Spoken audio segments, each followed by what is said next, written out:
Garuda Express, an international courier service.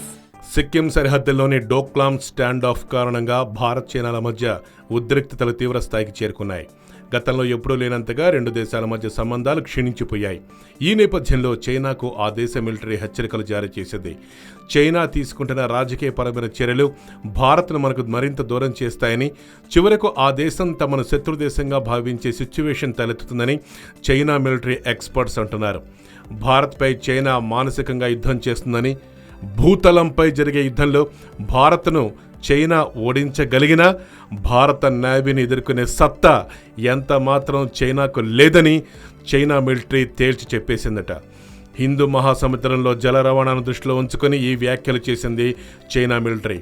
భారత్తో పెట్టుకుంటే ఇంధన జీవన దానాన్ని చైనా కోల్పోయినట్లేనని హెచ్చరించింది చైనా మిలిటరీ. వాస్తవానికి ఇంధన అవసరాలను తీర్చుకోవడానికి చైనా ఎక్కువగా దిగుమతులపైనే ఆధారపడుతుంది.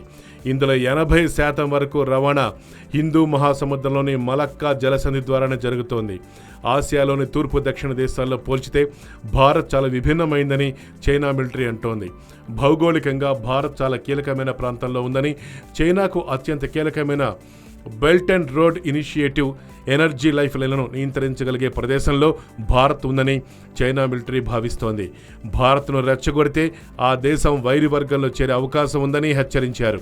ఇప్పటికే శత్రు దేశాలన్నీ హిందూ మహాసముద్రం మలక్కా జలసంధిలో చైనా ఆధిపత్యాన్ని వీలైనంత మేరకు తగ్గించే ప్రయత్నంలో ఉన్న సంగతిని గుర్తు చేశారు. భారత్తో స్నేహపూర్వకంగా ఉంటేనే చైనాకు మేలు జరుగుతుందని హితవు పలికింది చైనా ఆర్మీ. భారత్ నేవీ ఎంత స్ట్రాంగో సాక్షాత్తు చైనా ఆర్మీయే ఒప్పుకుంది. చైనా ప్రెసిడెంట్కు హితవు పలికింది.